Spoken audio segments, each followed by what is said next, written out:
Hello everyone, and thank you for coming to my presentation today.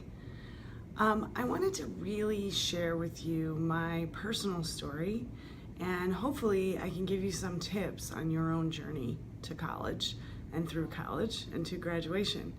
So, when I started out, in high school, I had pretty good grades, and I even got a scholarship to my local community college.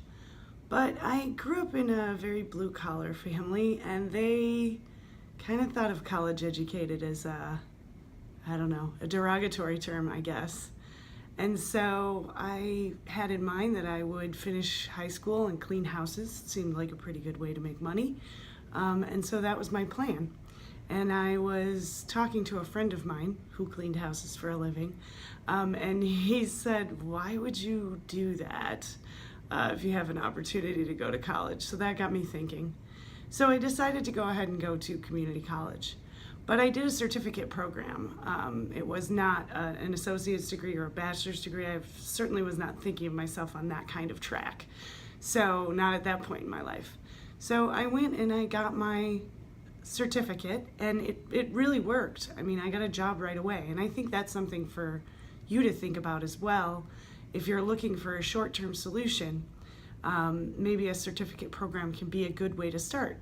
And that was what happened with me. At the time, back in the day, my community college was very up on the trends in the market, and I was studying advertising design. And so they had classes in Adobe Illustrator and Photoshop and programs that you've probably heard of now, but back then they were brand new and nobody knew how to use them. So I took those classes, and that got me a job 2 weeks after I finished my certificate program. So it was very effective, and that job paid more than cleaning houses. So that was very good. But 10 years later, I had been working in an ad agency for 10 years, and I had moved into marketing and strategy, but I didn't have a degree for marketing and strategy. So I started to really worry about my future. I loved where I worked, but I was kind of trapped there. And I think that is something that happens to a lot of working adults.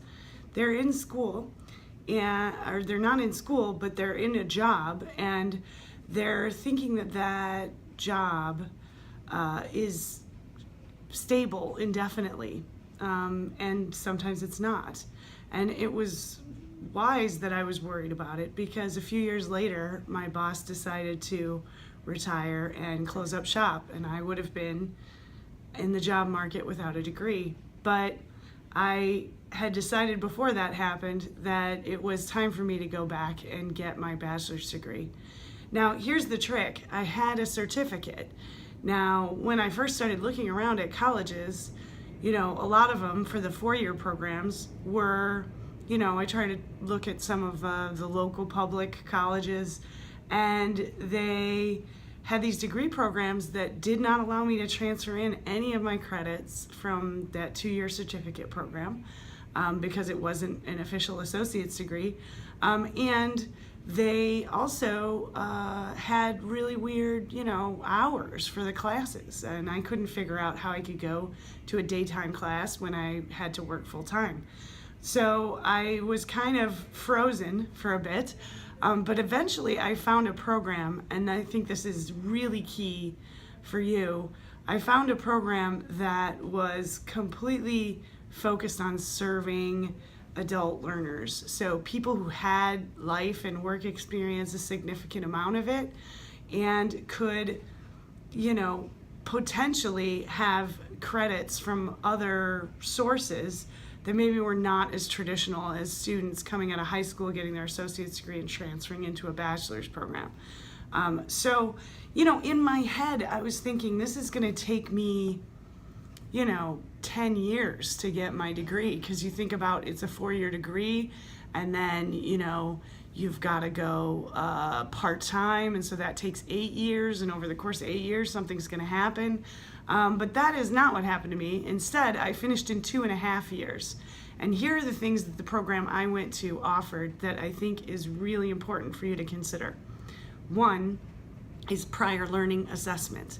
That's a technical term, but make sure you search for that on the college website that you're looking at. Sometimes it's a little buried on their websites, I'll be honest. But if you type in that term, sometimes you can find the page that tells you what their policies are on that.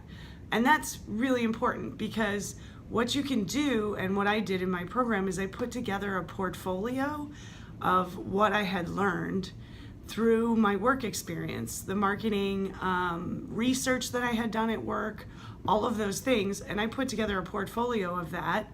And then it was assessed by my institution, by a faculty member, subject matter expert in that area of marketing. And they said that it was worth college credit and I did not have to take the courses. That was huge for me in a lot of ways. Of course, it saved me a ton of time and money. But the other aspect is that it really built my confidence, because, going back to college at the age of 31, I thought, oh my gosh, I'm never, I might have trouble keeping up here. I don't really know what I'm getting into. And it was really refreshing to find out that I actually knew things that college graduates know, and that I could earn some credit for it. So that was a great motivator for me. The other thing that they had was really great transfer credit policies. They had a flexible degree program that allowed my credits from my certificate program to transfer in. And so you really got to ask a lot of questions about transfer credit when you're picking a school. If you have something like that, a certificate program or something that isn't an associate's degree, transfer credit is the key to completion. So make sure you ask all of those questions when you're going to enroll. And so, like I said, as a result of all that, I was able to finish my degree in 2.5 years, which was incredible to me. And all their classes were in the evenings and on the weekends, so it didn't conflict with my work schedule.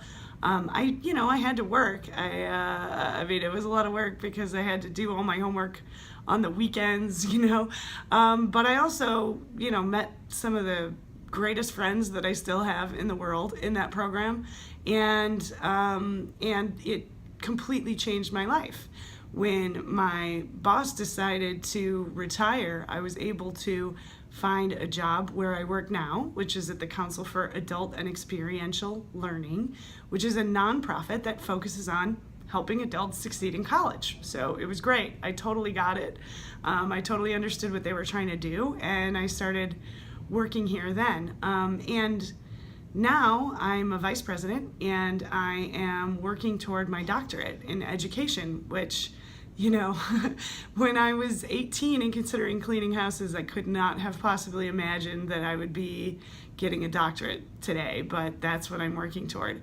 So don't limit yourself, but be smart, and look carefully for solutions that are going to work for you, for credits that you may already have, for your work experience that you may already have, and make sure that the college that you're going to takes all of those things into account and appreciates it, because it can make a big difference in the time it takes for you to complete. And the sooner you get done, the faster your career can move to the next level and to the next adventure that you probably haven't imagined yet either. So that's my story, and I hope that it helps you today. And I'd also like to tell you about a website that CAEL has called learningcounts.org. If you go to that website, you're going to be able to search for schools, either by zip code, or if you want to choose an online school, that do respect people's learning from work and life experience and make an effort to award credit for it. So I encourage you to go to that website and check it out. And I thank you for your time today. And I've appreciated sharing my story with you, and I hope that it helps you in your journey, and know that I feel you with the challenges that you face, and I'm wishing you all the best. Thank you.